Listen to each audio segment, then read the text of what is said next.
Oi, Maíra. Oi, Clarissa, tudo bom? Tudo bem, querida? Conta pra gente, para as nossas ouvintes, quem vai entrar na nossa tenda hoje? Então, hoje a gente está tendo o prazer de receber a Liliane Rocha. A nossa ideia é falar sobre educação sexual, mas eu queria contar que há muitos anos atrás, 6 anos atrás, na verdade, em 2019, quando o meu perfil também ainda não era muito grande, porque eu comecei o meu em 2017, eu recebi a Liliane no meu perfil pela primeira vez, para a gente fazer uma live. Naquela época, eu me lembro que ela estava começando, né? Estava assim nos primeiro ano de vida do perfil dela. E o assunto dela acabou me chamando a atenção. Eu convidei ela para fazer essa live e ela falou para mim nesse dia que ela queria muito, assim, que um dos sonhos que ela tinha era de poder trabalhar esse tema da prevenção ao abuso sexual e atingir pelo menos 1 milhão de pessoas no Brasil. E eu fui e falei, nossa, com certeza isso vai acontecer. E fiquei animando ela e fiquei torcendo por ela. E foi maravilhoso porque 3 anos depois aconteceu da gente fazer uma outra live, onde a gente estava justamente celebrando o fato dela ter alcançado 1 milhão de pessoas no público dela. E é muito emocionante porque a Leiliane Rocha, para quem não conhece, ela é psicóloga, ela trabalha com esse tema especialmente da sexualidade humana, ela é uma grande protetora e defensora da infância, e ela tem essa atuação muito forte na prevenção ao abuso sexual infantil. E é por isso que a gente trouxe ela. Aí foi lindo também, porque no ano passado ela lançou esse livro aqui, o Como Falar sobre Sexualidade com as Crianças, e foi muito bonitinha, porque ela mandou uma mensagem, ela fez questão de mandar uma mensagem por privado, dizendo: Maíra, eu quero muito celebrar com você, que eu publiquei o meu livro, eu quero mandar para você. Eu falei: mas eu tô na Espanha, não tem problema, eu vou te mandar, porque você foi uma apoiadora no meu trabalho e tudo mais, e eu tenho esse carinho por você. E aí foi bem bonito assim, porque recebi o livro, então já fica aqui a recomendação para quem não conhece, né? Ainda não tem, porque é um livro realmente maravilhoso.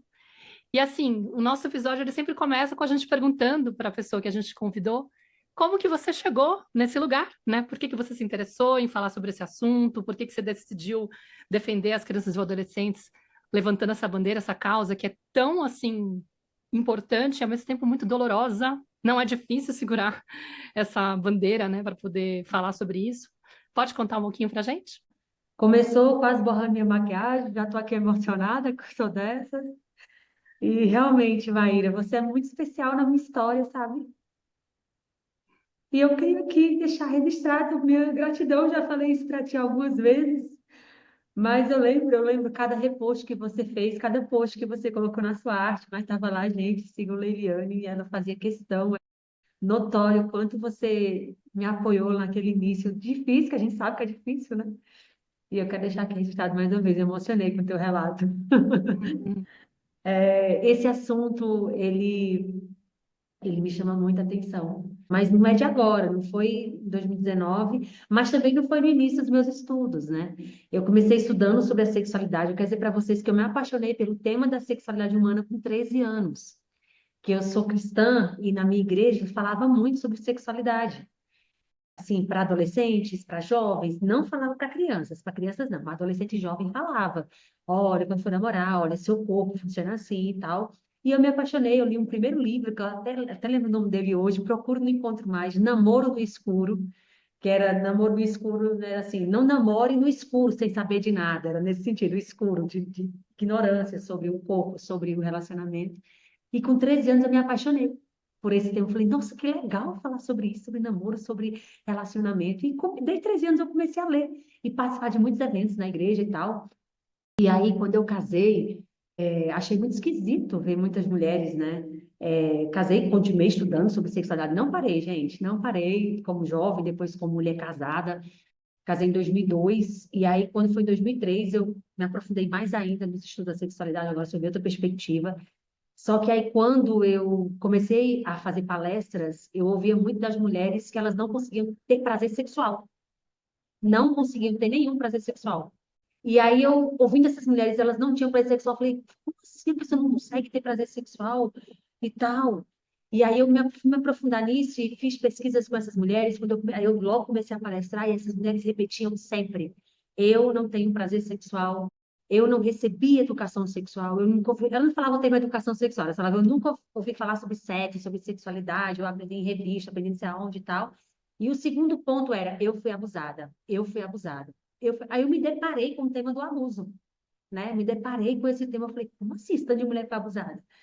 E aí comecei a conversar com algumas das minhas irmãs, e minhas irmãs falaram, eu também fui abusada, e eu também fui abusada.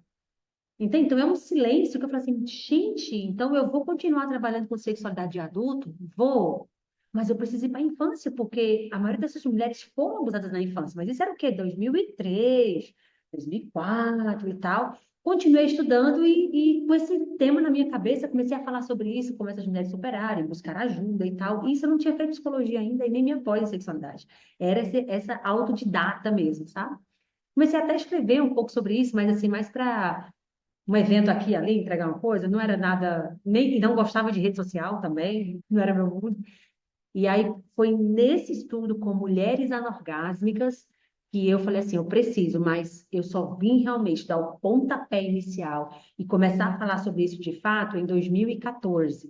Mas era também de forma meio tímida, aí também logo me formei, aí fui para a clínica, e aí comecei a falar para formação de profissionais, fiz minhas turmas presenciais, até chegar na internet. Em 2019, quando eu falei, deixa eu ver como é que posta nesse Instagram. Pô, fala tanto desse Instagram. E aí eu já estava no Facebook, né, fanpage e tal, e vim para o Instagram. E estudar essa temática abriu, assim, um subsolo da mina de carvão, sabe? Sobre o quanto esse assunto ele é tão guardado, ele está lá, ó, no subsolo da mina de carvão mesmo. Mas quando você abre uma pontinha, as vítimas tomam um fôlego e falam o que realmente aconteceu. Então, foi nessa trajetória de estudos da sexualidade, encontrar com tantas mulheres abusadas, inclusive minhas irmãs, despertou. Esse é o teu lugar. Nossa, que bonito te ouvir falando isso, Leiliane. Quanta coragem, né, de entrar nessa mina aí, e mexer nesse terreno tão pouco explorado, né, cheio de tabus, cheio de crenças limitantes, né? E conseguir falar isso, sustentar primeiro, né, na sua experiência, seguir esse impulso de procurar outras mulheres, de estudar, de conhecer, de conversar com mulheres e ir sustentando a sua voz cada vez para ter um alcance maior. E hoje é maravilhoso poder celebrar, né, e ver o seu trabalho, a sua voz chegando aí a tantas famílias e apoiando tantas crianças, com certeza, né?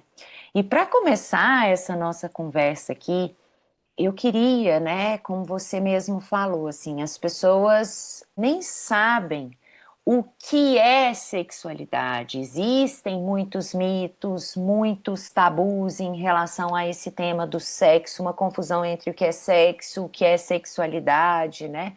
E talvez por a gente não ter aprendido lá na nossa infância, não ter tido essa educação sexual, pelos nossos próprios pais, muitas vezes também não investigarem, né? Como é que é isso? Algo que faz parte, que dá origem à nossa vida e que tem tanta crença, tanta limitação, tantos mitos encobrindo, né? Algo que a gente evita de falar, que a gente se envergonha de falar, justamente por todo esse construto aí. Mas eu queria que você começasse trazendo para os nossos ouvintes, explicando o que é a sexualidade e o que é o sexo, diferenciando um pouquinho isso para as nossas ouvintes. Então, isso é muito importante, Clarissa, porque sexualidade ainda é um tabu no Brasil e também fora de Brasil, embora se fale tanto, mas não na vertente do que é realmente a sexualidade, né? Eu gosto muito do que a OMS traz, que a sexualidade é a energia que nos move à busca de prazer e bem-estar. É isso. Então, se aqui nesse podcast a gente está tendo prazer, é um movimento da nossa sexualidade. Então, ela vai envolver aspectos físicos, cognitivos, emocionais, psicológicos, econômicos, políticos, religiosos e tantos outros. A sexualidade, ela é formada por sentimentos, afetos, emoções, relacionamentos, sonhos, valores, toque, enfim, e o sexo é um desses. Então, aqui é sexualidade. Vamos dizer que esse círculo aqui é sexualidade. Sexo é um ponto dentro dela. Sexo é muita coisa. O que a literatura diz que é sexo? Sexo é relação sexual e órgão genital, masculino e feminino. Seu sexo masculino e feminino que se refere ao corpo. Isso. A maioria ainda fala, gente, diga que sexo é relação sexual. É isso. Que a relação sexual é um mundo também. Não vamos dizer, sexualidade é grande, sexo é pequenininho. Não, é grande. Mas, dentro da sexualidade, sexo é um ponto. O afeto, o carinho, a emoção, tudo isso já faz parte da sexualidade no que se refere à afetividade. E isso começa a ser formado aonde? No ventre. Lá no ventre a gente já sente, a gente já, né, é tocado pelos órgãos da nossa mãe ali dentro, o líquido amniótico, aquele toque, aquele sentir, o escutar, já está formando a sexualidade da criança. Só para todo mundo entender que todo mundo tem sexualidade, mas nem todo mundo pratica sexo. Entende? Então é isso. E eu gosto muito, o meu conceito favorito de sexualidade é o da doutora Carmita Ábido, que ela é referência nacional, da professora doutora USP. Ela diz que sexualidade é o principal polo estruturante da identidade, da personalidade do indivíduo. O que que fica fora do indivíduo, da sexualidade dele? A sexualidade engloba ele. Quando você fala de personalidade, identidade, você fala de sexualidade. A sexualidade é o que estrutura esses dois polos em nós. Essas duas estruturas em nós, a nossa sexualidade. E aí eu gosto muito do meu conceito, né? Deixa eu também puxar para mim. Depois de ver tantos conceitos assim, que é um conceito só com palavras diferentes, eu fiz o meu. Sexualidade é a forma como cada pessoa se percebe e se relaciona com as outras. Como eu percebo o meu corpo, vai impactar como eu percebo o corpo do outro. Como eu me valorizo, impacta como eu valorizo e respeito o outro. Então, como eu me percebo? Em vários aspectos. Como eu percebo o outro? Isso é sexualidade. Então, para ficar claro para vocês, tudo que causa prazer e desprazer na sua vida é sexualidade. Quando causa prazer, sexualidade está no seu lado positivo. Desprazer está no seu lado negativo. Desprazer no sentido a sofrimento humano, que às vezes fazer exercício me dá um desprazer, mas é positivo para a minha sexualidade, entende? Agora, uma situação de um relacionamento abusivo, uma sensação de angústia por um sofrimento, é da sexualidade aquilo também. Está afetando a personalidade e a identidade. Então, só para vocês entenderem a amplidão, assim, da sexualidade. Muito lindo. E aí tem uma coisa que você traz no livro, né, que é que as pessoas têm essa dúvida. A criança, então, ela tem sexualidade? Fica claro pela tua fala que sim, que não é uma coisa que tem que ser introduzida ou abordada só quando a criança começa a crescer. Então, acho que seria interessante a gente poder explicar isso também, né? Porque muitos pais ficam com esse receio de, na hora que a gente fala sobre educação sexual, nossa, eu vou estar sexualizando a criança, vou estar antecipando uma etapa dela que talvez ainda não tenha, ela não tenha maturidade para abordar, ou talvez eu erotize essa criança porque eu vou estar trazendo algum conteúdo. Enfim, esclarecer um pouco sobre isso, né? O que que é essa educação sexual, né? E por que que a gente confunde isso por esse desconhecimento, talvez, né? Igualmente, o termo educação sexual, o termo sexual não se refere a sexo, se refere à sexualidade. Então, não é educação em sexo, é educação sexual, que é essa sexualidade que eu falei para vocês. Então, muitos pais perguntam, uma das perguntas mais chegam para mim, quando começar a educação sexual e como? Quando? É desde o ventre. Então, no meu método de educação sexual, desde o ventre você já começa. Porque se a sexualidade começa a ser formada no ventre, desde o ventre eu ofereço educação sexual para esse bebê que ele acontece de maneira interna e também externa, né? Porque educação sexual é o processo de ensino-aprendizagem sobre o corpo, as emoções, os sentimentos e o que engloba a sexualidade.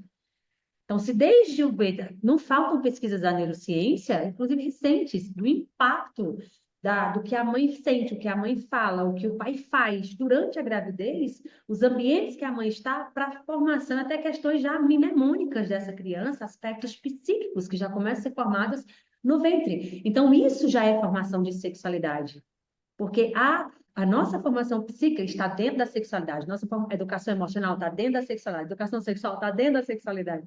O que você pensar de educação está dentro da sexualidade, né? Então, assim, a gente já começa lá, desde o ventre. Então, eles falam, não, mas como assim eu vou falar de sexualidade com criança de 2, 3 anos? É porque ele pensa que falar de sexualidade é falar de sexo. Aí realmente sou estranho, né?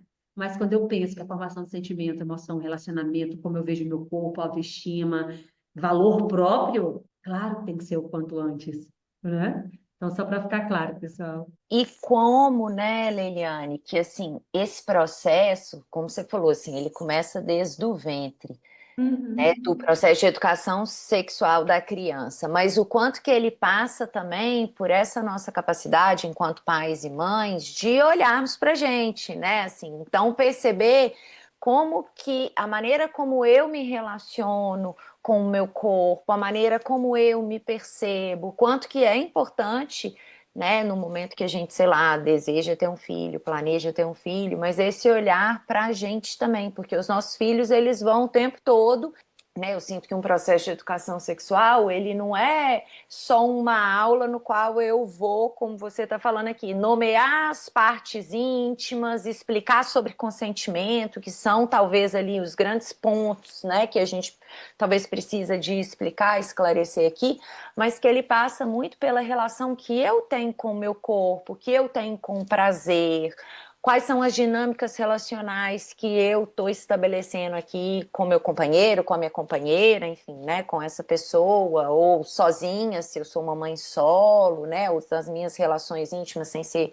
essa relação com o casal, né? Mas observar mesmo o quanto que é um processo que passa por essa nossa observação da nossa própria relação com bem-estar, com prazer, com as nossas emoções, o quanto que é um tema muito amplo, né? E que quanto mais a gente vai explorando também dentro da gente mesmo, né? E liberando, olhando para isso com profundidade, o quanto que esse processo se torna mais natural, né, muito mais íntimo e muito mais coerente, porque não é algo que eu estou ensinando para a criança, porque eu li no livro da Leiliane falando sobre nomear partes íntimas, sobre consentimento, sobre isso e aquilo, mas é algo que eu estou também vivenciando, né? O que a gente fala muito da educação positiva, que não é um checklist para você cumprir, mas que é um processo muito mais de olhar para si, buscando cada vez mais desconstruir, né, limpar os mitos, os tabus, os medos, né, olhar para você e o quanto que você vai ao encontro dessa criança muito mais seguro, muito mais aberto, né, muito mais curioso e interessado para acompanhá-la e guiando ela nesse processo, né? Então, se você puder falar um pouquinho também sobre isso, né? Sobre nomear partes íntimas, consentimentos, que eu acho que são coisas que chamam a atenção aí dos pais, né? Quando eles pensam nessa questão da educação sexual. Sim, Clarissa, é muito bem colocado. Até assim, quando os pais perguntam para mim qual o meu passo um para eu começar a educação sexual do meu filho, eu falo, analise a sua postura sobre a sua sexualidade. É o passo um. Analisar a sua postura. Você entender de onde eu vim. O que eu ouvi sobre minhas partes íntimas? Eu ouvi que era coisa, tira a mão daí. Na minha família era safadeza. Qualquer coisa que era safadeza, entendeu? Ou só vai deixar de safadeza. Para de mexer nisso, é nisso, não tinha nome, sabe? A gente tem uma crise de identidade em relação ao nome das partes íntimas, até entre os mais esclarecidos, porque a gente vem dessa construção de muito tabu. Então, assim, eu quero só endossar realmente o que você trouxe, porque a educação sexual não é, gente. Muita gente fala assim, ensinei para meus filhos de onde vêm os bebês e que ninguém pode tocar nas partes íntimas, pronto, realizei. Aí eu falei, não, educação sexual, como qualquer processo educacional, ele primeiro é uma via de mão dupla. Você ensina enquanto aprende, aprende enquanto ensina. Não tem professor. E nós somos a geração que vamos ter que ensinar e aprender sobre sexualidade ao mesmo tempo. Nosso ciclo já vai ser mais fácil, porque a gente está tocando nesses assuntos há pouco tempo. E aí, quando a gente fala de parte íntima, vamos falar de parte íntima, por exemplo, muitas pessoas reduzem a educação sexual à parte íntima. Não, educação sexual tem a ver com o corpo. É o corpo. Sempre a gente parte do corpo para as partes íntimas. Por exemplo, quando eu ensino as crianças, eu vou em escola, igreja, qualquer outro lugar, até os meus filhos mesmo, quando eles eram pequenininhos, eu ia ensinar para eles proteção ao corpo, prevenção ao abuso, por exemplo, eu não falava de parte íntima. Eu, por exemplo, primeiro ponto, utiliza situações cotidianas para você ensinar sobre privacidade, sobre consentimento, sobre partes íntimas. É situação cotidiana. A gente um dia foi comprar uma roupa de frio, estava meio frio lá na cidade que a gente morava, a gente foi comprar umas roupas, aí eu fui no carro. Filhos, por que vocês acham que a gente no frio tem que comprar roupa de frio? Ah, mamãe, porque faz frio, né? Concreta, criança concreta. Faz frio. Aí eu falei, tá, mas quando você tá com frio, você tá se sentindo bem ou tá se sentindo incomodado? Ah, tá incomodado. E aí você acha que a gente coloca a roupa pra quê? Ah, pra se sentir bem. Eu falei, muito bem, sabe por quê? Porque quando tá muito sol ou quando tá muito frio, a pele reclama e manda mensagem pro cérebro que a gente tem que fazer alguma coisa para protegê-la. Então a gente pega o casaco, veste o casaco e protege nossa pele. E por que a gente tem, quando a gente tá no sol, usa boné? Porque a gente quer não sei o quê. Ah, e vocês sabem por que a gente tem sobrancelhas? Vocês sabem por quê? Eles, ah, para ficar bonito, né, mamãe? Fica mais bonito. Eu falei, bem, mas essa não é a principal função, é para proteger o olho, para quando vier o suor não cair no olho. O suor e arder o seu olhinho. Olha que maravilha. Aí, como eu sou cristã, eu falo, então Deus, olha, colocou aqui a sobrancelha para se proteger e tal. E aí, então, ó, todo o nosso corpo precisa de proteção. Você lembra aquele dia que a gente foi para a praia? A gente foi para a praia lá em João Pessoa? Mamãe passou o que em vocês? Protetor solar, a senhora me deixa toda branca. É exato, porque a pele quer proteção. Então, nosso corpo todo precisa ser protegido. E cada parte do corpo tem uma proteção diferente. Entende? Você sabe por que a gente tem cabelo? Também para ficar bonito, mas também para proteger o couro cabeludo. Aí eles na hora. E os carecas?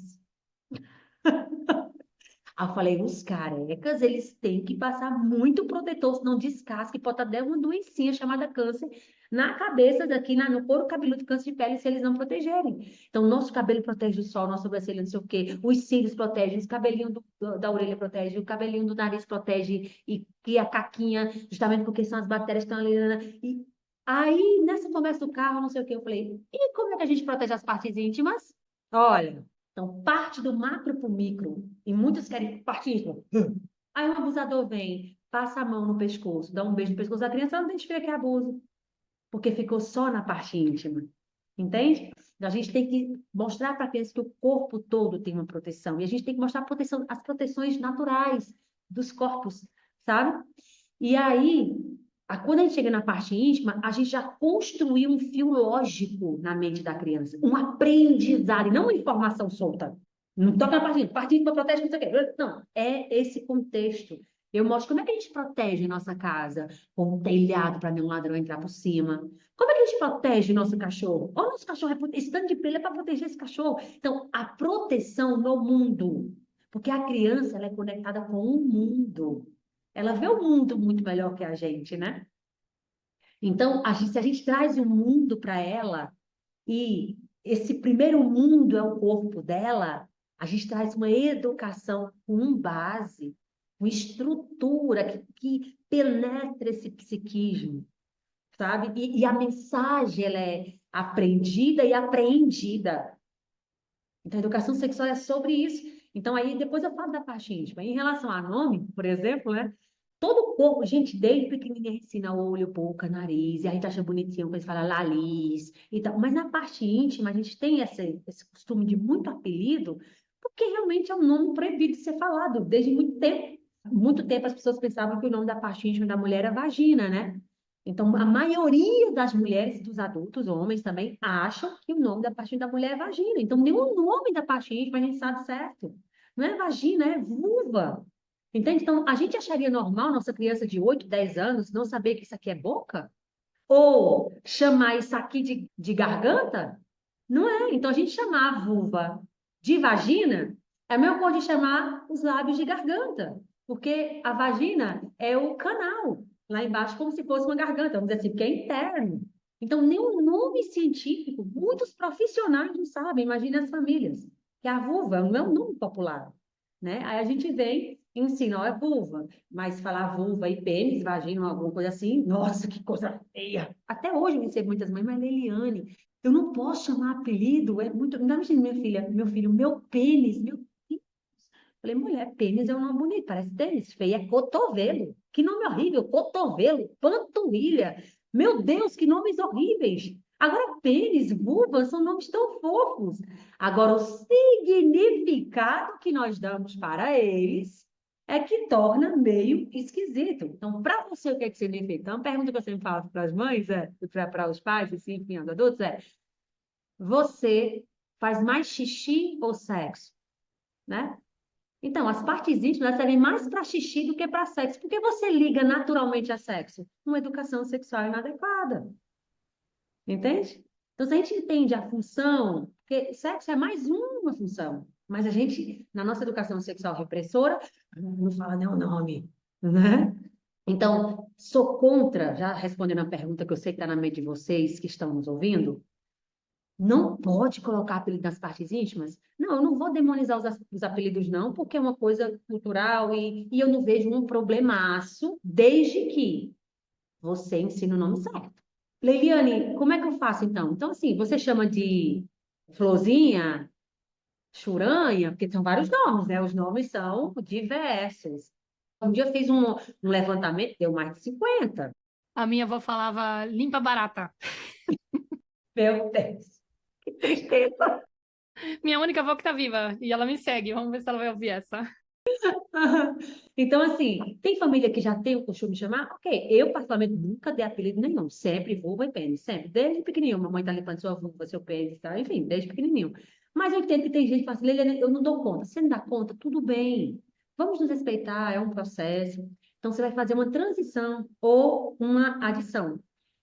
Filha, filho, lava seu pinto, vamos dar a gente chama de pinto, né? Lava seu pinto, que é o seu pênis. Pênis, mamãe? É, esqueci de falar, olha, o nome da tua parte íntima aí é pênis, mas a gente coloca o apelido de pinto, um apelidinho nosso aqui. Por exemplo, não tem sua tia Daniela? Como é que a gente chama de tia Daniela? Dani. Então, Daniela é um nome, Dani é um apelido, entendeu? Então, o nome mesmo, de verdade, do seu pinto é pênis. Pinto é só um nomezinho que a gente dá aqui, carinhoso e tal. Então, que a criança saiba, porque, meninas, eu já fui em escolas com crianças de 6, 7 anos que não sabiam o que era pênis. Não é normal a gente não saber o nome de uma parte do nosso corpo. Não é normal. A gente não pode normalizar isso. Quer chamar Luluca, Leleca, Pelica, Titilica, mas que a criança saiba que é vulva, que a criança saiba que é pênis. Entendeu? É muito interessante porque realmente se a gente for revisitar a nossa história, que eu acho que também acaba sendo um convite, isso que você falou, né? A gente vai aprendendo junto com a criança, na maternagem é isso, né? Na educação dos filhos. A gente vai aprendendo, assim, o carro tá andando, a gente tá trocando pneu, vamos lá. O que que eu tenho que aprender agora? O que eu tenho que fazer? Socorro. Mas a gente vai se deparando por isso. A gente tem a oportunidade de revisitar a nossa história e falar assim, meu, eu não consigo lembrar também direito como foi que eu aprendi sobre esses temas. Eu lembro de ter lido aquele livro lá, De Onde Vêm as Crianças, que acho que era um clássico dos 80 para criança, mas eu não lembro de ter tido uma conversa específica com meus pais. Certamente eles evitavam o tema. Eu lembro dessas referências, por exemplo, que eu falei da minha avó falar limpa bem a barata quando eu tomava banho na casa dela. Isso marcou. Mas sempre são assuntos que são meio evitados, né? Na grande maioria dos estilos que a gente conhece, de forma que a gente foi educada. E a minha filha agora está com 10 anos. E eu estava vendo esses dias, assim, um livrinho que começou a circular entre as amiguinhas da escola dela. Ela tem um grupo pequenininho são 10 meninas, acho, na sala. Uma comprou um livro que fala sobre menstruação. E Uhum. elas estão, assim, a grande maioria no início da puberdade, né? Começando a apresentar peitinho e tal, não sei o quê. E aí, calhou de vir o livro para cá, né? E eu fico sempre tentando traduzir do espanhol para o português para ler meio com uma tradução simultânea, aí fica aquela confusão. E eu falei, nossa. Aí eu fui percebendo, assim, o livro era muito legal, muito bem feito para poder explicar, mas tinha coisa lá que eu não lembrava, tinha coisa que eu não sabia direito. Falei, nossa, eu nem lembrava que era assim, nossa, eu não sabia que era assim. E tinha uma sensação interna de, nossa, como a menstruação foi uma coisa difícil para mim, começou a pipocar um monte de lembranças, né? Do fato de eu ter demorado mais do que outras meninas, e ficar me sentindo meio para trás, aquela coisa que você se compara, se sente meio inferiorizada, fica morrendo de vontade de acontecer, no meu caso. E da dor que eu sentia também das cólicas, que era uma coisa absurda, que às vezes eu faltava na escola de tanta dor, e depois de um tempo eu comecei a lidar de um jeito que era tomando anticoncepcional, muito antes de perder a virgindade, eu estar preocupada com relação sexual, né? E para poder equilibrar os hormônios, aquela coisa assim, sabe, para facilitar, e também me medicando antes de ter a dor. Na hora que eu percebia que eu estava para menstruar, já começava a tomar remédio. E não tinha nenhuma Uhum. orientação do tipo, tenta uma outra via. Então eu tinha uma ideia assim muito ruim. E para poder ler o livro com ela, sem transmitir essa sensação de que, puxa, não vejo que desastre. E olha que eu tô na menopausa precoce, tô com 44 anos, já tô com menopausa, né? Eu ficava me trabalhando. Eu falei, não, Maíra, tenta não passar nenhum tipo de peso, né? Porque a menina vai começar a ler achando que isso daí é um demônio aí chegando logo mais, né? Tipo, uma maldição. E ainda assim ela ficou meio assustadinha. Ela falou assim: eu não quero que aconteça. Tem umas amigas que estão loucas para acontecer e ela tá na fase do. Eu não quero esperar, quero que demore muito. Enfim, acho que esse tema também é uma questão para quem tem meninas, né, em casa. Como introduzir o tema da menstruação, como falar da menarca, da primeira menstruação. Acho que muitas mães ficam perdidas com isso. Fala antes, fala quando está mais próximo, expõe a criança à situação, do próprio cuidado que você tem, né? Enfim, se puder trazer um pouquinho. Muito interessante trazer esse tema, Maíra, porque, inclusive, muitos estudos sobre menstruação e como falar com as crianças sobre isso, trazem assim que a menstruação começa com M porque é má, porque é maldita mesmo, assim, na construção social. Tem isso, né? Então, eles trazem esse recorte histórico, M de maldita. E a menstruação, ela é um tema que provoca grande impacto na construção da sexualidade de meninos e meninas. A forma que a gente trata. Então, foi muito positivo da tua parte fazer assim, olha, deixa eu separar o que foi meu, como você tem essa leitura, né, da educação respeitosa, positiva e tudo mais. Vamos separar aqui o que é meu, o que é do outro. Mas o que nós ouvimos sobre menstruação de irmãs mais velhas, de nossos pais? Só coisa negativa. Ai, não acredito. Ah. Então, a gente não pode passar isso para as crianças, né? Inclusive, tem muitos homens, e isso pode levar até o casamento. Tem muitos homens que até deixam de ser mais carinhosos com as mulheres porque elas estão menstruadas. E isso chega em consultório para a gente. Muitas mulheres com dor, assim, na alma, assim, Leiliane, menstruei, meu esposo tem dificuldade de tocar em mim. Como também tem outros homens que não estão nem aí, mas eu já recebi muitos casos, como eu trabalho nessa área, então as pessoas trazem muito para mim, né, de mulheres que se sentem rejeitadas pelos maridos. Por quê? O que falaram de menstruação para esse menino? O que falaram para essa menina? Né? Mulheres que se sentem sujas, inadequadas, que param a vida, que normalizam sentir cólica. Como assim é normal sentir uma cólica? Por que a gente não busca tratamento? Então, olha o tanto de coisa que a falta de educação sexual sobre menstruação podia ter evitado na tua vida. Ó, vamos tratar isso, mas é normal mulher sentir cólica, é normal. Entende? Então, por isso que é maldita, porque só traz prejuízos sociais. Eu não saio, eu não vou para minha natação, não vou para educação física. E assim, muita gente acha que é isso mesmo, muitos pais acham que é isso mesmo, que tem que ter um descanso pleno, porque olha quanto impacto emocional, social, que impactou agora até a hora de você falar com a sua filha. Então, a ausência de educação sexual, os prejuízos, eles são, sempre falo, são incalculáveis. Mas como você já é trabalhada nas questões da noção da educação, você já teve outra, você quebrou o ciclo, né? Então, é muito importante falar para as crianças que a menstruação é um presente, é um processo que o nosso corpo passa por uma renovação, certo? A menstruação, vamos ser práticos, criança de 2 aninhos. Primeiro ponto que você tem que entender, antes de falar o que é menstruação, é você entender que para a criança, na mente infantil, sangue é sinal de quê?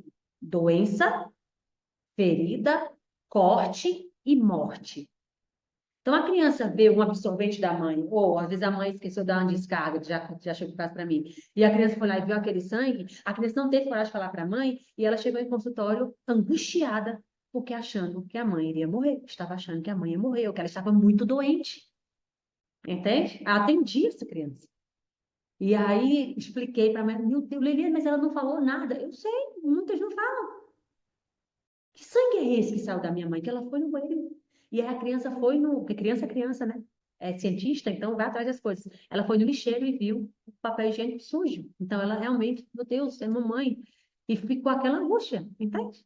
Então, a gente primeiro tem que entender que criança percebe assim, porque se a criança vê um absorvente, vê uma coisa ou outra, e a mãe não tiver falado ainda, a sua criança tem essa angústia, você sabe. Então, entendendo que a criança percebe sangue assim, eu vou trazer por que esse sangue sai do meu corpo. E aí fala, olha, 2 aninhos. A criança viu? Ah, isso aqui é porque o corpo da mamãe é tão especial, mas tão especial, que ele gosta de ficar melhor a cada mês. Toda vez assim, passa um dia, passa outro dia, quando a gente dorme e acorda 30 vezes, mais ou menos, aí o corpo da mamãe, que 30 dias a criança, 2 anos, 3 anos, sabe? Então, eu sempre usei dorme e acorda, tá? Um monte de vezes assim, aí o corpo da mamãe fala, é hora de ter uma renovação. Aí tem uma parte do corpo da mamãe, inclusive essa parte do corpo da mamãe, foi o seu primeiro colchão, foi o seu primeiro bercinho, que é o útero da mamãe. Você foi a primeira pessoa, se for o primeiro filho, né? A primeira pessoa a morar nele. Lá dentro, quando você morava na barriga da mamãe, você ficava dentro dessa bolinha que chama útero, só que ela cresceu, né? Porque você era desse tamanhão na minha barriga, que eles gostam desses exageros, né? E aí, essa parte especial, ela é tão especial, o bercinho que você ficava, que todo, de tempo em tempo, ele se renova para ficar mais novinho, e aí libera esse pouquinho de sangue. E esse sangue sai pela parte íntima da mamãe, e é sinal que a mamãe está, ó, muito bem, que o corpo está funcionando direitinho. Aí, se for uma menina, vamos dizer, uma criança de 3, 4 anos, enfim, não importa a idade, fala, quando você tiver o tamanho da mamãe, mais ou menos, assim, você também vai passar por isso. E aí, seu corpo vai mostrar que você, ó, tá se desenvolvendo muito bem. Tudo que acontece no nosso corpo é muito legal, filho, filha, sabe? Então, a gente falar positivamente. É uma criança maior, a gente já acrescenta. A menstruação, é um pouquinho de sangue, sai todo mês no corpo da mamãe. Porque o corpo, filha, 6 aninhos, a partir de 6 anos, já pode falar 5, 6. Todo mês, o corpo da mamãe se prepara para receber um bebê. Mas como a mamãe já não quer mais, ou a mamãe está esperando um pouco mais para ter um bebê, aí o corpo se prepara. Ela não vai querer beber agora, né? Vai não. Então vamos renovar, vamos continuar renovando aqui, para sempre ficar muito bem. Esse colchãozinho para receber outra criança, se por acaso ela quiser mais criança, e ele vai se renovando. Então vai sair esse pouquinho de sangue. Como não tem um bebê, ele sai. E aí depois, no outro mês, da mesma forma. E é sinal que o corpo da mamãe está bem, está saudável, está funcionando direitinho. E o nome disso é menstruação. E aí, para não molhar a calcinha com esse sangue que sai, a gente usa um absorvente, parece uma fraldinha, sabe fraldinha de bebê? Usa, mas nossa fraldinha ela é assim. Então, a gente usa a fraldinha ali, um absorvente, que é para proteger a calcinha e também não vazar para nossa roupa, tá? Se a mãe usa OB, mostra o OB que usa. Se usa coletor, usa. Se é calcinha absorvente, mostra a calcinha absorvente para essa criança. E aí, pronto, é um assunto. O primeiro contato, que é isso que é importante, sabe? Na educação sexual, que o primeiro contato sobre um fenômeno desse seja pela nossa boca, com a nossa explicação, com a nossa afetividade. Porque na construção da sexualidade infantil, o mais importante no desenvolvimento inicial é a afetividade. Quanta afetividade uma resposta para falar de menstruação? Entende? E aí que seja por nós, que nós sejamos os protagonistas, que a primeira informação vem da gente, e não de uma TV, ou não dos amigos, ou não, mas da gente. Aí quando um amigo vai falar, nossa, menstruação, isso aqui, que a criança estranha ouvir isso. Entendeu? Com certeza.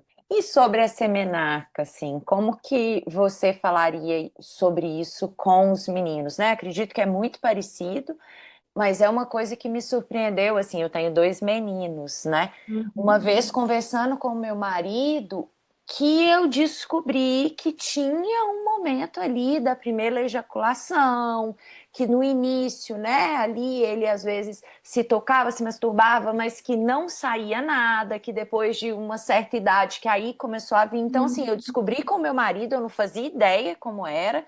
Quando o meu filho estava começando a crescer, uns 10 anos, eu acho que foi quando eu me dei conta disso. Era uma coisa que eu nem esse nome eu sabia. Então, se você puder falar um pouquinho aí também para as mães de menino, acho que é interessante. Tá, só fazendo um link ainda de administração, que eu acho importante, como falar para os meninos, explicar do mesmo jeito que eu expliquei, e também ensinar muito para os meninos a serem é, sensíveis em relação a isso e protegerem as meninas. E aí eu sempre falo para meninas e meninos, mas bato mais fortemente nos meninos, que acontece muito em escolas. Então você fala assim, ó, filho, então se por acaso um dia você estiver na escola, ou estiver no centro, em algum lugar, principalmente em escola, né? E você vê a calça de alguma menina, uma saia, com uma manchinha de sangue atrás, pode ser que ela tenha menstruado e ela não tenha se preparado para isso, que pode acontecer. O que que você tem que fazer? Ficar rindo junto com os amigos? Ou ficar com vergonha de falar com ela? Não, você vai lá no cantinho do ouvido dela e fala: olha, eu acho que você menstruou, então, sujinho de sangue, mas aqui está meu casaco. Ofereça seu casaco, sua mochila, para amarrar na cintura dela ali, até ela se dirigir à direção da escola. Sabe, filho? Entenda que isso é normal e tal. Então, só que às vezes a gente vai ficar com vergonha, nossa roupa manchada de sangue vai ficar, né? Então, seja esse menino, sabe? E a gente trabalhar essa sensibilidade nos meninos é muito importante. Ou até falar para amiga, que você sabe que tem uma amiga mais próxima da pessoa, porque às vezes ele fica constrangido, né? Tipo, eu vou chegar lá e vou Hã? falar, não tenho tanta intimidade, Sim, mas falar com uma amiguinha que você sabe pode fazer uma ponte. exatamente. Informar e mostrar para ele que é algo natural. Que a criança não nasce com vergonha disso. Facilmente uma criança pequena que nunca ouviu nada negativo, então, eu tô com mutações de sangue. Ele fala naturalmente, né? Então, a gente ensina, agora quando vem, não sei o quê, aí ele já fica assim, né? Então, a gente ensina para ele não falar dessa maneira, para todo mundo ouvir, mas de maneira mais discreta, dizendo o quê? Que isso faz parte da intimidade da menina. E tudo faz parte da nossa intimidade, a gente é discreto, a gente tem cuidado, né? E aí a semenarca também é outro tema muito tabu, que muita gente desconhece, que você vê, a menstruação é tão popular, mas a semenarca, né, e a ejaculação, enfim, é tão silenciada também, né? Então ela vai acontecer sim ali na puberdade, nos primeiros anos da puberdade. Muitos meninos pensam que fizeram xixi na cama, mas eu tô com xixi meio gosmento, como eu já ouvi. Eu fiz xixi, mas foi pouco e foi gosmento, é um xixi diferente, né? Eu fui fazer uma escola estadual onde eu atuava, fui fazer um trabalho onde eu morava, né?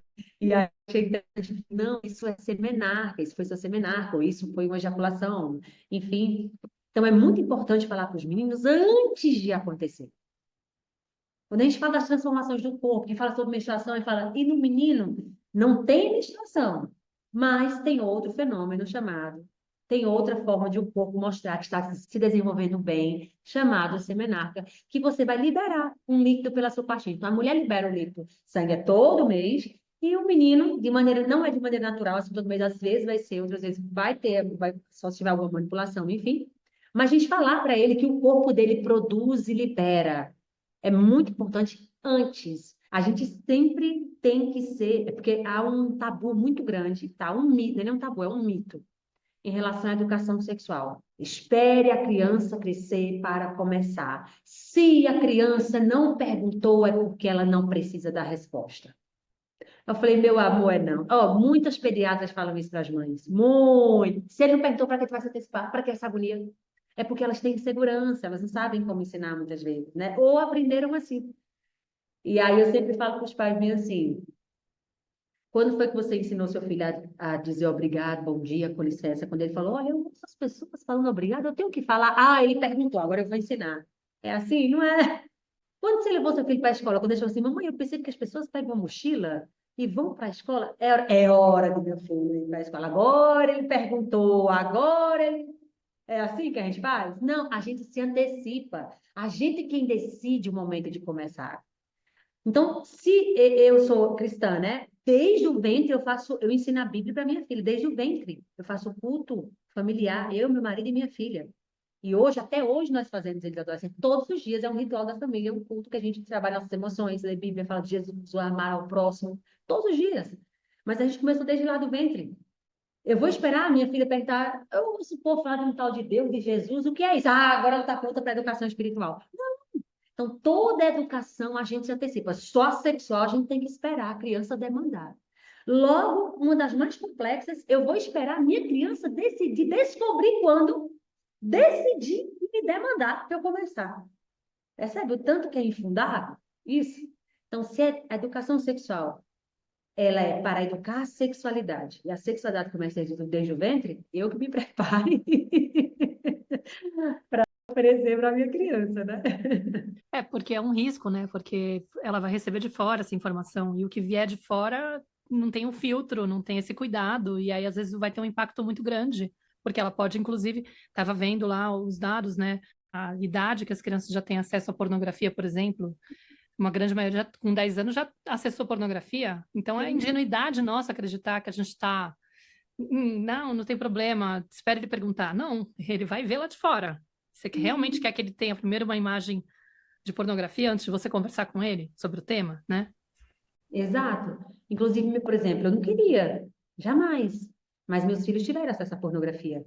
É tanto minha filha chegou em casa, mamãe, minhas amigas falaram um negócio lá, esquisito que elas viram no YouTube, com 8 anos. Eu acho que ela estava falando de sexo, mas como ela estava falando, né, como a senhora me falou, não. Então, ela teve contato com as amigas da escola, mas ela tinha uma referência.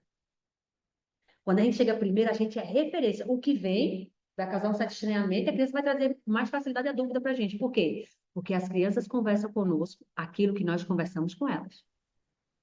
Se o assunto não é tratado em casa, a gente passa para a criança, ou esse assunto é inadequado, ou ele não tem valor para mim. Entende? Com certeza, e faz muito sentido, né? Por isso que é importante esse constante olhar e me perguntar, né? Tá, exatamente, faz muito sentido isso que você falou, né? Por que que tudo eu antecipo e apresento para a criança? né, o que é importante para mim, o que é valor, mas justamente isso né, é tão desconhecido, mas então deixa eu explorar, deixa eu buscar, né, trabalhar isso em processos terapêuticos, deixa eu conversar com amigas, deixa eu começar realmente a me tornar mais íntima, né, desse corpo, desse Hum. tempo, como é que é a minha relação com o meu corpo, deixa eu começar a trazer essas perguntas para mim primeiro, para aos poucos eu estar cada vez mais relaxada, mais sensível e conseguir também, né, ir em direção aos meus filhos e de alguma maneira, né, ir fazendo todo esse processo aí. Mas, Leiliane, acho que é importante a gente também trabalhar um pouquinho aqui e conversar sobre esse tema do abuso sexual, né? Porque muito desse processo, né, de educação sexual vem dentro de uma perspectiva também, né, dessa criança poder conhecer, poder estabelecer os próprios limites, né, poder fortalecer aí essa força da vontade, essa força agressiva mesmo para estabelecer os limites, enfim.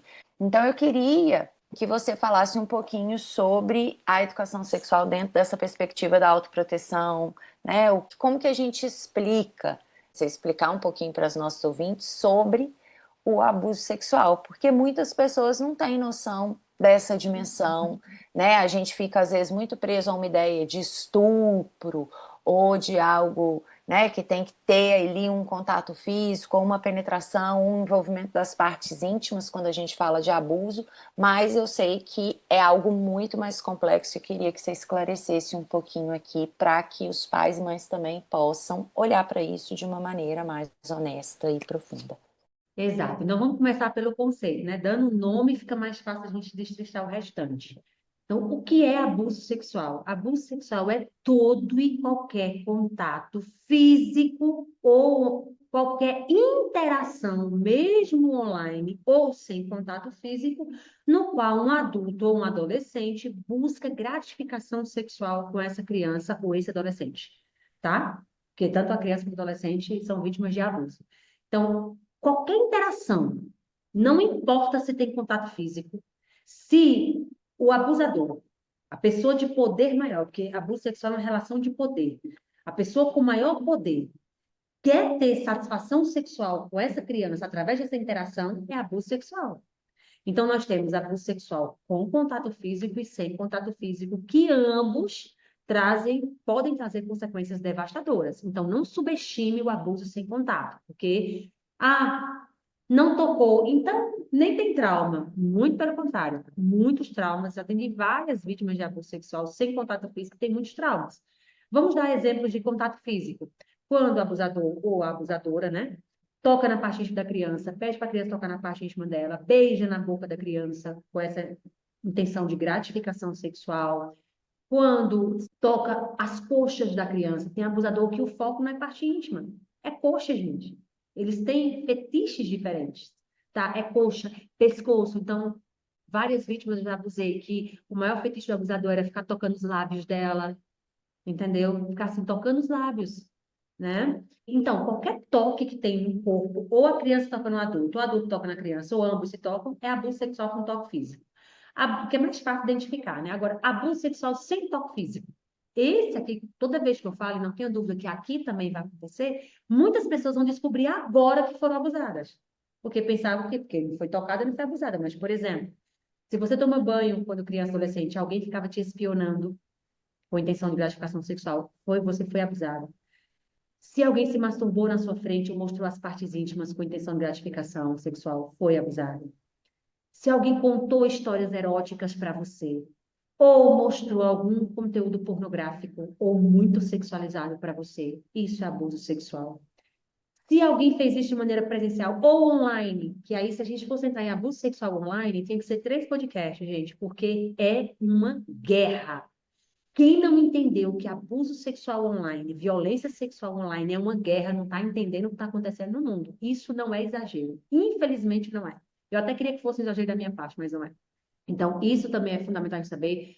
Muitas crianças e adolescentes estão sendo abusadas de maneira online, inclusive, que é um abuso sexual sem toque físico, mas que está destruindo as crianças e adolescentes. E o que estão fazendo também, só para pegar essa parte do online, que está chegando muitos casos para mim, para promotores, que a gente sempre, eu sempre estou conversando com os promotores, procurador da República, juízes, policiais federais, policiais civis, inclusive alunas minhas são policiais civis, trazem sempre informação para a gente, advogados, pessoas que lidam com assuntos online, do mundo online, crimes cibernéticos e tudo mais. O que eles estão trazendo para a gente? Está aumentando o número de irmãos mais velhos que abusam os irmãos mais novos, adolescentes abusando seus irmãos que são adolescentes menores ou que são crianças, que estão consumindo tanta pornografia online, né? E estão envolvidos, pedófilos já aliciaram e pediram vídeos deles próprios, e aí depois que os pedófilos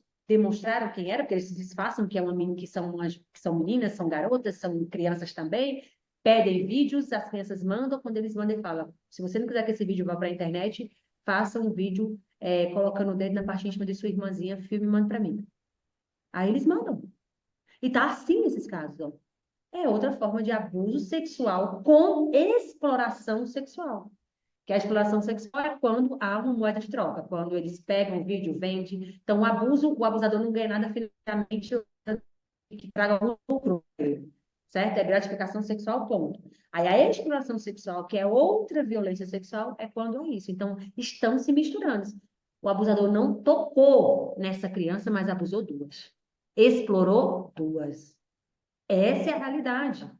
Trazendo ainda do online, eu fiquei assim, bestificada com o relatório da Cipernet que saiu, né, que apontava, gente, que 77% dos pais no Brasil tem certeza que seus filhos não correm risco online e que sabem usar a internet. Pais de crianças e adolescentes, 77% tem certeza que seus filhos não correm risco na internet, sabem usar a internet, empresa de supervisão. Vocês têm noção disso? Sendo que 93% das crianças e adolescentes de 9 a 17 anos no Brasil já têm celular. 93%. 77% dos pais acham o quê? Que tá tudo certo, nada resolvido, né? Tá tudo certo, nada resolvido. Eles acham isso. Vocês imaginam o risco que essas crianças correm desse abuso sexual sem toque físico? Nossa, Liliane, me fez lembrar de várias coisas. Aqui na Espanha, né, a gente está num movimento bem forte, assim, contra a entrega do celular para as crianças, né? Tá tendo aí um pacto que os pais estão tentando fazer para só entregar a partir dos 16 anos. Ainda não sei, a Nara tá com 10, né? O que vai acontecer e tal, mas já está sendo abordado esse tema na escola. Mas me fez lembrar também uma decisão que eu tomei, assim, alguns anos atrás, que na verdade, em princípio, foi uma demanda do pai da Nara, que já faz uns 4 anos, mais ou menos, que eu não publico nenhuma imagem da minha filha na internet, né? Uhum. E eu lembro até de uma situação que uma vez eu publicava ela, não com uma super constância, mas ela aparecia nos meus stories, aparecia alguns posts, e era sempre uma coisa de compartilhar experiências bonitas e tal, não era nada dessas coisas que vocês sabem que a gente vê aí muitas vezes dos pais colocando imagens terríveis, né? Era sempre com uma abordagem amorosa e respeitosa. Uhum. Mas ainda assim, eu já estava separada do pai dela e um dia ele se incomodou, assim, pelo fato de eu estar colocando a imagem dela. Ele veio falar para mim que ele não estava confortável com aquilo. E ele pediu: eu quero que você tire as imagens dela, porque eu acho que ela é muito nova, ela estava com 6 anos na época. Ela não tem poder de decisão, é uma escolha tua, não é escolha dela, para começo de conversa. E depois eu não sei se é um ambiente seguro. Eu fui crescendo, né? Ele me viu montando o perfil, mas antes eu era pequenininha, aquela coisa, de repente eu já estava, talvez na época, com 300 mil seguidores. Aí ele falou: a gente não sabe o que acontece. E eu achei que aquilo era um exagero, uma china, não sei o quê, tentei resistir, mas depois acatei, né? Enfim, ele tinha o poder de decidir também. Se eu não quiser, você não faz e ponto. Eu falei: beleza. E fiquei com aquilo na cabeça. Só que depois de um tempo eu comecei a notar, comecei a entender mais e fui investigando, sei lá, você vai tendo mais conhecimento sobre as coisas. Eu falei: cara, não faz todo sentido. Porque a gente não tem noção do que vai acontecer com a imagem deles. Tanto a Uhum. história do realmente ela não estava decidindo por ela não tinha idade suficiente para poder falar tá tudo bem, mamãe. E se eu perguntasse, ela falaria tá tudo bem, mamãe, mas ela não teria dimensão, porque assim, né, do que significa ter a imagem dela. Eu sei lá o que ela vai sentir lá para frente quando ela perceber que a história dela foi narrada, a imagem dela foi espalhada. Mas, caros, hoje o poder que as pessoas têm de pegar uma imagem é tão fácil e transformar essa imagem em outra coisa. Quem Uhum. sou eu, assim, de arriscar, sabe? A imagem da minha filha pequenininha, de repente ela cai na mão de um pessoal desse aí, uma gangue dessas, sabe? E aí eu falei: não, perfeito, ainda bem que ele me deu uma comida de rabo na época e me exigiu aquilo, porque eu perdi o costume, ela desapareceu e eu acho que foi a melhor decisão, assim, é uma coisa muito pessoal, eu não julgo quem expõe as crianças e tal, mas eu realmente me senti insegura e achei melhor ter tomado essa atitude. Quanto mais a gente estuda, estava falando até com a perita da Polícia Federal, e ela e também uma delegada me trouxe o caso, que elas estavam, né, os dois casos, bem parecidos, mas pessoas diferentes, lógico, que trabalham em departamentos diferentes, elas estavam dizendo para mim que estavam lá, pesquisando paraísos pedófilos, não sei o que, de repente vê a foto de uma amiga do filho da amiga dela, lá entre os materiais pornográficos dos pedófilos. Ela falou, não, não é possível. Aí pegou a foto e falou assim, amiga, por acaso isso aqui é o teu filho? A outra foi uma menina. Essa aqui é tua filha? É. Ela, tal. Como é que você tem essa foto? Não, não sei o que e tal, porque tinha que ficar, enfim. Ela estava me contando essas questões, né? Então, é muito perigoso, é muito. E assim, só abrindo um parêntese, eu me preocupo demais com essa superexposição das crianças. Não tem como sair ileso de uma superexposição na infância. Não tem como. É taxativo. Né? Não estou falando, de vez em quando postou uma, é uma coisa. Agora estou falando a vida da criança como reality show. Ou fazer vários posts seguidos dessa criança. E essa criança sabe, ela fica procurando por like. Aí a gente já entra em outro problema, que tem que ser mais 3 podcasts, que é da Sim. erotização, da adultização. Que a criança pode não ser erotizada na postagem, mas ela pode ser adultizada. Ela já está com pressão de comentar. Igual, eu tenho uma amiga minha que tem Instagram como eu tenho, tal, também trabalha na maternidade. Eu estava na casa dela, a filha dela falou: Mamãe postou, fez aquele post, nossa, fiz. E aí, quantas curtidas? O pessoal tá falando o quê de mim? Estão dizendo o quê sobre mim? Entende? Já cria na criança essa cobrança, esse o que que o outro está achando sobre mim. Enfim, a gente um dia pode falar sobre isso, mas só para deixar claro que esse mundo da pedofilia como criminalidade, esse mundo da violência sexual, ele é muito perverso, ele é muito cruel e ele faz vítimas das pessoas mais inocentes. Então, muita gente fala assim, você é exagerada, Leiliane. Eu falei, ó, o que eu trago para vocês aqui não é 20% do que vai ser, porque se eu trouxer, meu Insta fica intragável. Então, eu tenho que pesar, porque senão as pessoas vão embora e não recebem a educação sexual, porque vai causar sua dor. Se eu trouxesse o que acontecia, ia ser pior do que o que acontece de fato, ia ser pior do que um repórter policial, que não é o que eu quero. Eu quero ser um perfil educacional. Porque é muito, quanto mais eu estudo a rede de pedofilia, de pornografia, que envolve criança e adolescente, que são imagens de vídeo de criança e adolescente, mais eu fico preocupada com a exposição de crianças que são abusadas sem toque físico e exploradas, né? E é muito interessante, né? Porque hoje eu percebo, e principalmente a gente, né, que estuda comportamento humano, que estuda sobre o inconsciente, a psique humana, quanto mais a questão do sexo, ela é algo reprimido, ela é um tabu, ela está rodeada por mitos, por crenças limitantes, por inverdades, né? Quanto mais a gente dá para o sexo, para a sexualidade, esse lugar, mais a gente potencializa essa perversão, mais a gente potencializa isso. Então, quanto mais a gente, como pais, olha para isso, né, com vontade realmente de olhar para a minha própria relação com o meu corpo, com a sexualidade, com as minhas emoções, com tudo isso que você trouxe desse conceito tão amplo de sexualidade, né? Quanto mais a gente olha para isso, vai tratando, vai se acolhendo, vai curando os nossos próprios traumas e, de certa forma, quebrando esse ciclo com os nossos filhos, mais a gente está ajudando para combater essa violência, porque a gente está trazendo isso, como você disse, né? A gente está nomeando, a gente está trazendo de um lugar extremamente respeitoso, sábio, conectado com o nosso corpo, com as nossas emoções, né? E com a nossa natureza humana.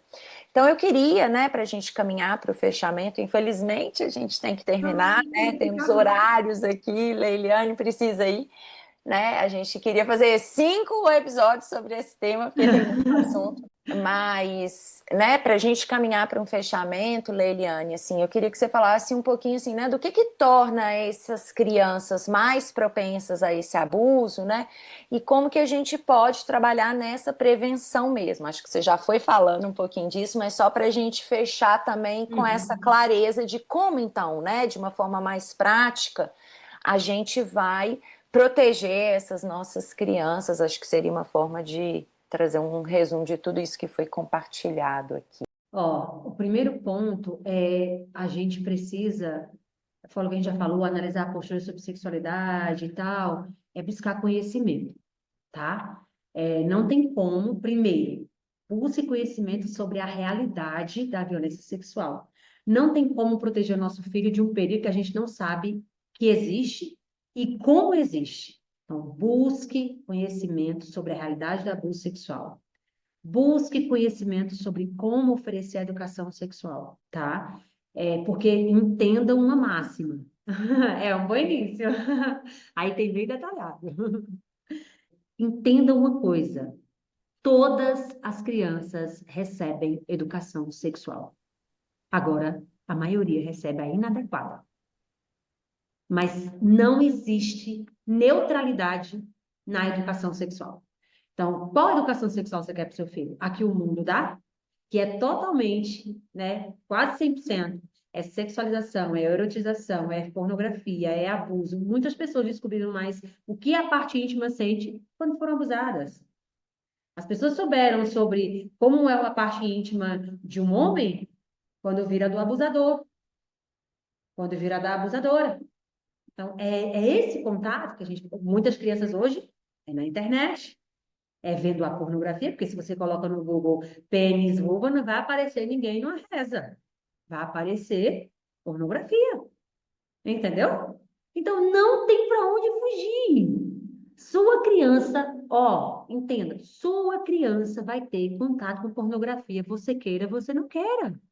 Não tem como blindar as crianças da pornografia, não tem como. Por quê? Não, não dou celular, não tá certo. Mas na escola, com minha filha e meu filho, eles tiveram contato primeira vez na escola. Os amiguinhos vinham em casa o tempo todo, à noite. O amigo do meu filho, que falou para o meu filho, via até 4 da manhã no celular. Ele contou para o meu filho a ponto de meu filho ter pesadelo das atrocidades que ele trouxe sobre pornografia. Mas meu filho tinha uma base, né? E meu filho, depois, há poucos dias, ele me contou. Na mesma semana, ele começou a me contar, porque eu percebi essa alteração de sono nele. E ele estava mais irritadiço.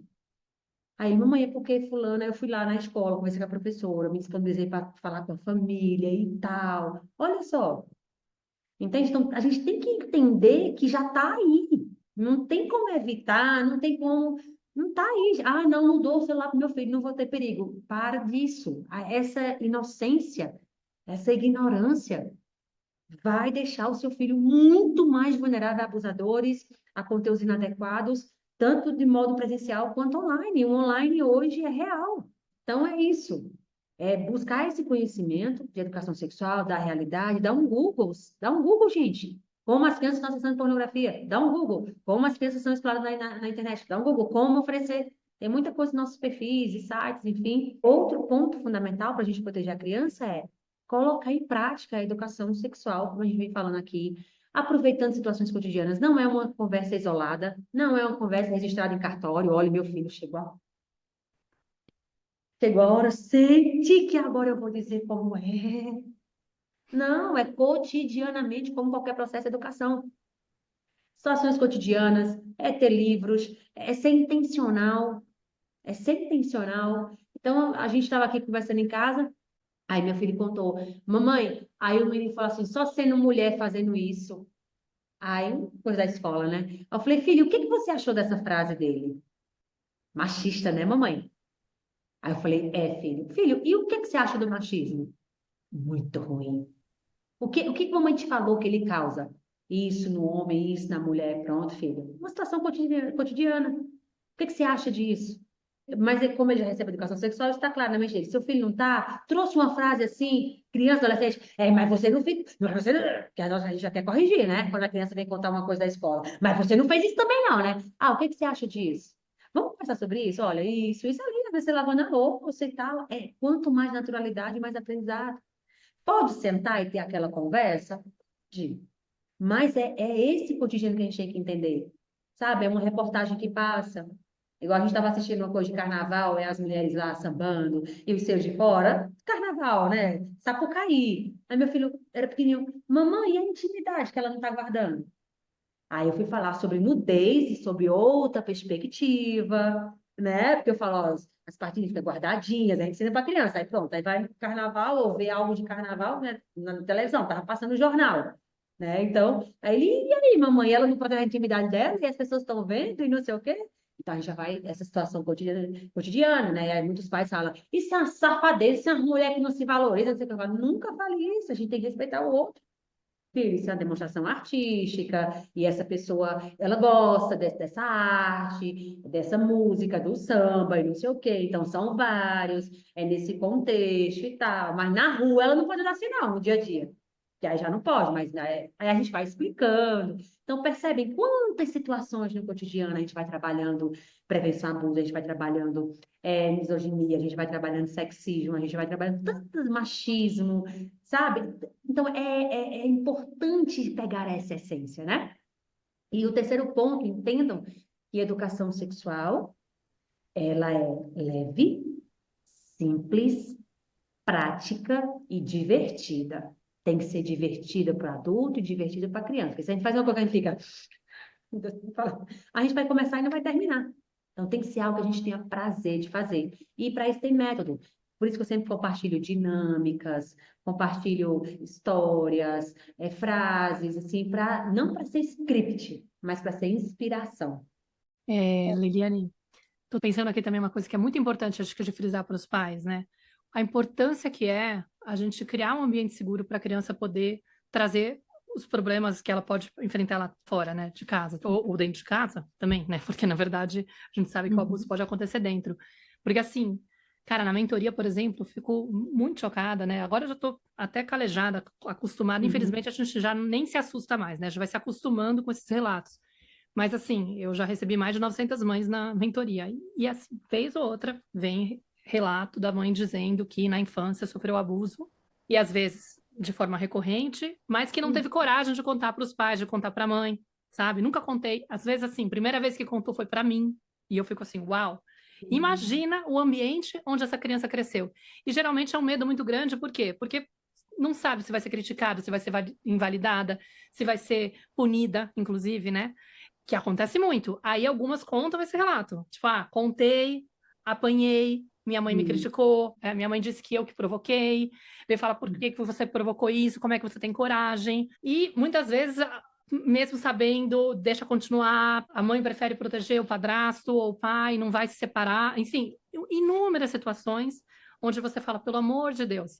Mas o que fica evidente, assim, para a mensagem que eu quero passar, né? Da importância que é quando a gente aprende a não castigar a criança, entendeu? A gente está protegendo uma criança. Porque o castigo, a punição, a crítica, tudo isso faz com que ela fique com medo. Cara, eu não sei se minha mãe vai aceitar essa conversa que eu vou trazer para ela. Ela pode ficar brava comigo e me castigar. É uma lógica muito natural da criança, ter medo de trazer a verdade. Então, assim, acho que tem que ficar muito, assim, gravado isso para as mães entenderem da importância que é da gente buscar esse caminho. Não puna uma criança. Exato. Para esse momento, para ficar mais claro que a Clarice fez duas perguntas, né? Que deixa essa criança mais vulnerável? O que a gente faz para proteger? Então, eu trouxe bem o que a gente faz para proteger, que a ferramenta mais potente para proteção contra abuso sexual e outras violências sexuais é a educação sexual, gente. Não tem para onde correr. É consciência entre pesquisadores nacionais e internacionais. E agora, o que eu faço para meu filho ficar mais protegido? Eu tenho até uma aula que eu falo 5 atitudes dos pais que deixam as crianças mais vulneráveis ao abuso e eles não sabem. E uma delas é educação permissiva no sentido de negligência e educação autoritária. Então, eu já vi vários autores afirmando, criança que apanha corre mais risco de ser abusada. Ponto final. Não tem o que a gente discutir sobre isso. E outra coisa, a criança que apanha, ela dificilmente vai pedir ajuda aos seus pais se ela estiver sendo abusada. Dificilmente é o termo que eles usam. E o abusador sabe, então ele também busca ela, né?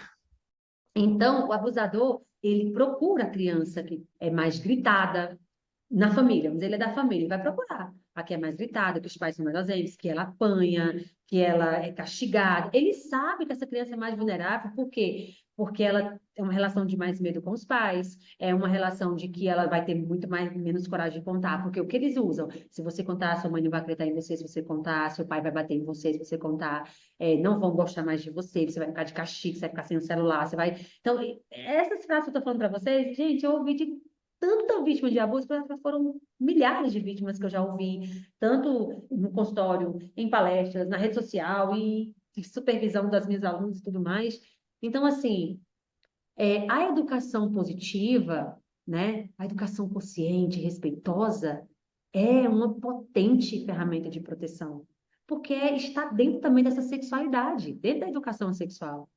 Então, quando a gente se prepara, né, e fala assim, a gente toma consciência e fala, eu vou educar sem palmadas, sem gritos, sem ameaças, sem castigos, está protegendo o corpo, o psiquismo, está formando seu filho, sua filha, para não ser abusadores. Porque muitas pais falam, como é que eu protejo meu filho contra o abuso? Você se perguntou como protege seu filho e sua filha para eles não se tornarem um abusador?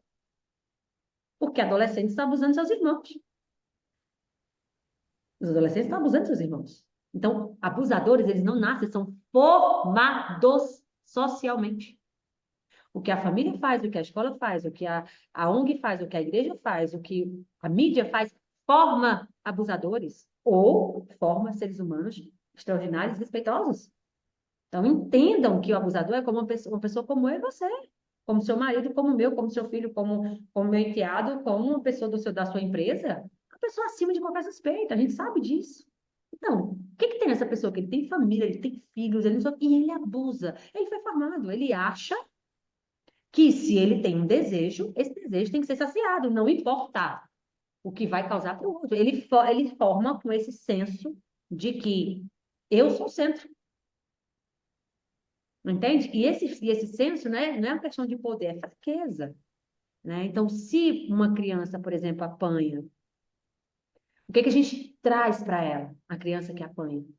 Seu corpo merece ser machucado. E ainda muitos pais, né, querendo acertar muito, ainda endossam, você apanha porque você merece. Então, teu corpo merece ser machucado. A gente vai realmente trazer para a criança prejuízo sobre a percepção do valor do corpo dela. A gente traz para a criança a percepção de que o amor pode ser ligado à violência. E tudo isso aqui, e outros que não dá tempo de falar, são bases para uma mente que aceita, que entende que pode ser abusada. Vai, aqui, ó, vai imprimir na mente da criança. Entende? Então, assim, é tanto que uma criança que ela é abusada ou que ela é educada num contexto educacional rígido, coercitivo, e violento, elas, e isso já mostra, né, que elas têm muito mais chance de entrar em relacionamentos abusivos. Por quê? O senso de merecimento foi formado. Eu mereço. E amor pode estar próximo de violência, sim. Mesmo que os pais falem que não, mas se os atos demonstram, os atos têm muito mais impacto do que as palavras. Querida, a gente queria muito agradecer. A gente ficaria aqui mais tempo se pudesse. Só que, infelizmente, a gente vai ter que encerrar. Foi maravilhoso e eu espero que os nossos ouvintes possam entender da importância que é a gente promover essa educação sexual desde sempre, desde o início, desde o ventre, para poder proteger as nossas crianças e garantir que eles estejam cientes aí do que pode estar acontecendo com eles, estejam alertas, né? E tenham essa. E também não se tornem esses abusadores também, né? Porque tem essas duas questões aí, não só proteger do abuso, como também educá-los para que eles sejam bons cidadãos nesse sentido. Antes da gente fechar, eu só queria que você trouxesse as referências que você tem nas redes sociais, onde as pessoas podem te encontrar. Se quiser falar um pouquinho da sua formação que você dá, entendeu? E falar, bom, o livro acho que a gente pode encontrar na Amazon, né? Tem na Amazon, tem. Mas o Então, livro chama Como Falar sobre Sexualidade com as Crianças. é um guia bem prático para os pais em educação sexual de 0 a 12 anos de idade. Como falar sobre sexualidade, como proteger da erotização, abuso sexual, tem dinâmicas práticas, falas prontas para vocês se inspirarem. Eu quis realmente trazer esse guia prático, tá? Fluida, bem fluido. Você lê esse livro numa tarde. Quem gosta de ler, lê numa tarde. E também vocês encontram muito mais conteúdo na rede social. Todas as minhas redes sociais são Leiliane Rocha Psicóloga. Facebook, Instagram. TikTok, YouTube, site. O site é lilianerocha.com, mas todo o resto, Liliane Rocha Psicóloga. E se você é pai, eu tenho um curso para pais, que é o ESF, Educação Sexual na Família, Educação Sexual para Crianças de 0 a 12 anos. E se você é profissional, eu tenho formação em EZPAS, que é meu método de educação sexual, emocional e prevenção ao abuso sexual. Obrigada, querida. Foi uma alegria te receber aqui. Realmente, aqueles pilares que você colocou, né, para a educação sexual, que tem que ser leve, divertida, prática, enfim, assim, dá para perceber na sua forma de trazer um tema tão importante, um tema tão complexo, mas com muita leveza, com clareza, né, com muito respeito. Então, só te agradecer por estar aqui hoje. Espero realmente que as pessoas possam colher e receber com muita riqueza e muita abertura tudo isso que foi compartilhado aqui. E é isso. Obrigada, pessoal, também que está nos escutando, as nossas ouvintes que chegaram até aqui. E a gente se vê no nosso próximo episódio. Um grande beijo e até lá. Beijo, meninas. Obrigada, Leiliane. Obrigada, Mar. Obrigada. Eu sou a Clarissa de Aquiara. E eu sou a Maíra Soares, e você acaba de escutar mais um episódio da Tenda Materna, um podcast sobre maternidade e autoeducação. Nossa conversa de hoje te tocou de alguma forma? Tem algo que você vai fazer diferente depois de ter escutado esse episódio? Se sentir no seu coração, compartilha com as suas amigas o nosso podcast. Deixe um comentário no nosso perfil do Instagram, @tendamaterna.podcast, ou no aplicativo do Spotify, contando como esse episódio mexeu com você. Segue a gente para não perder nenhum encontro de inspiração, crescimento, trocas profundas e muito apoio. E se você curte a Tenda e tem interesse que o nosso projeto se expanda, nós te convidamos a se tornar uma apoiadora. Para isso, é só você entrar na página www.apoia.c/Tenda Materna e fazer a sua contribuição. O link clicável está aqui na descrição do episódio. Muitíssimo obrigada! Nos vemos em nosso próximo episódio. Até lá!